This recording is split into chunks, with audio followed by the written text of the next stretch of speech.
Yes? Tricor. Oh, my apologies. Trick-or-treat. Aren't you a little old to be trick-or-treating?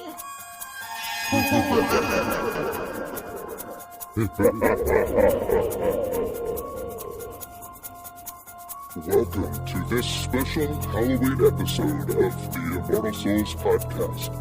Listen on, mortal listener, if you dare.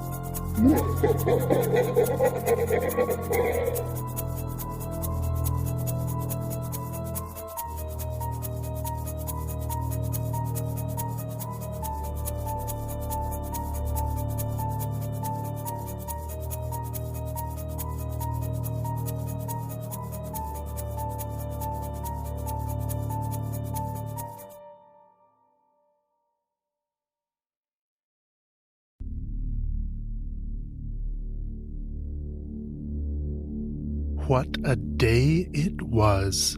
A balmy November morning in Fort Lauderdale, Florida. Crowds flocked to the 2002 Fort Lauderdale Boat Show, just steps from the sparkling Atlantic waters of sunny South Florida.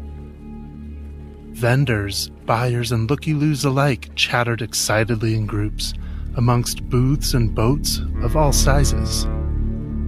If one were to pause for a moment and strain their ears, they would hear the gentle lapping of waves slapping against the sides of the fishing boats, yachts, and catamarans, all out on display to impress the boat show attendees.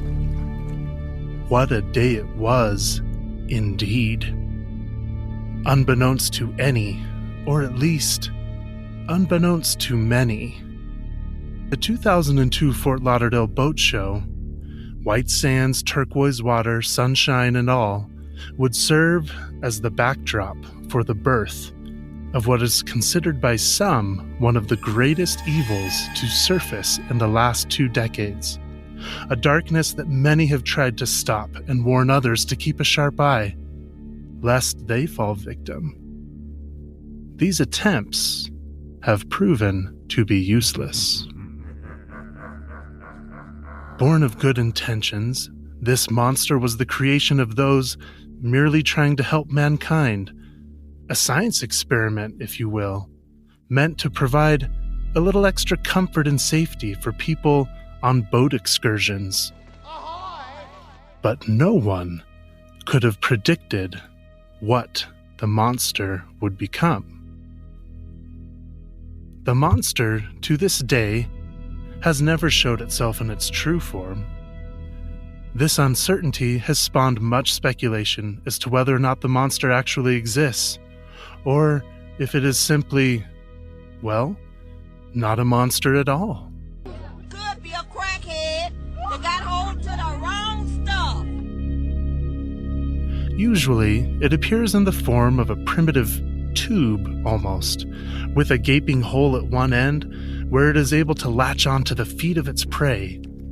Gaping holes, several of them void of life, serve as its eyes. No one knows for certain whether the eyes can see, but given the precision and accuracy with which the monster selects and attacks its prey, it's impossible to believe that those eyes are unseeing. Perhaps they can see even more than we can.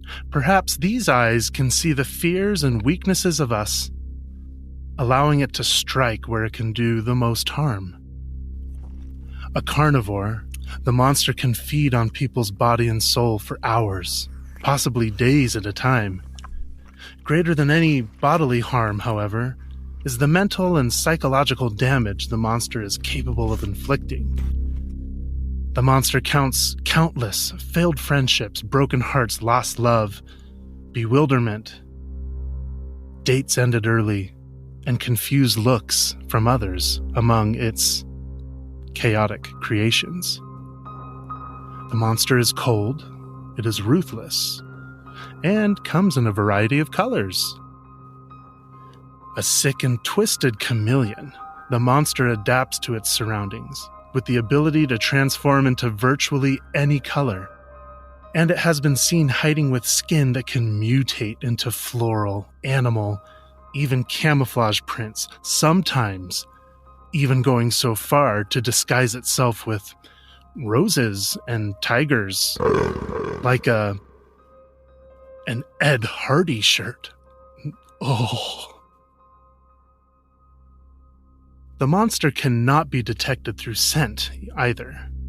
Odorless, even after hours of being suctioned to a human foot, silently feeding, the monster remains scent-free. However, there is a blood-curdling whistle the monster makes sometimes. And when you hear it, rest assured the monster is near. It is best described by Oakland-based automotive enthusiast and social commentator Bub Rub. Tell me about the whistles. The whistles got woo. When you want to woo woo, it's that woo woo. It has no weakness, this monster. Go ahead. Hit it. Throw it. Smack it. Twist it. Bop it. It's no use. Run over it with a semi. Spray it with water. Drown it. Douse it in bleach. It doesn't matter. The monster cannot be stopped. It cannot be destroyed. It's almost like it's made out of a highly durable, obscenely comfortable material similar to plastic. The crazy thing is, most people accept the monster, unknowingly welcoming it into their homes, into their lives, bringing it to their places of work, the shower, school, the beach, even to bed, out for a night on the town, sometimes all of these places in one day.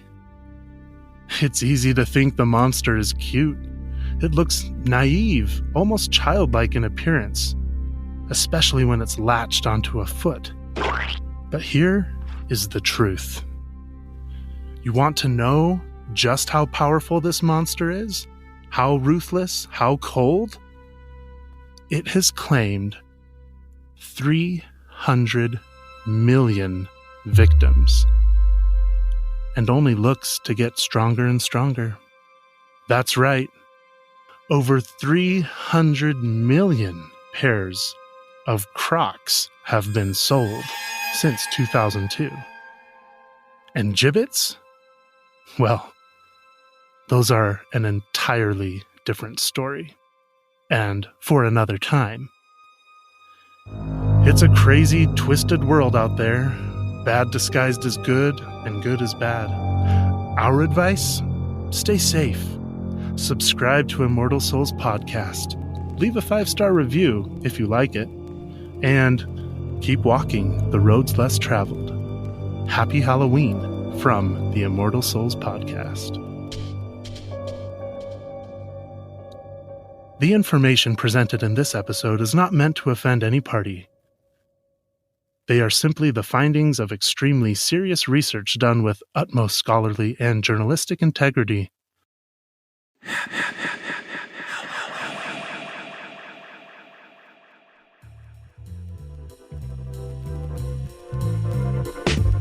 Thank you all for tuning into this episode of the Immortal Souls Podcast. For more information, show notes, pictures, or just to say hi, check us out at immortalsoulspodcast.com, Instagram, or Twitter.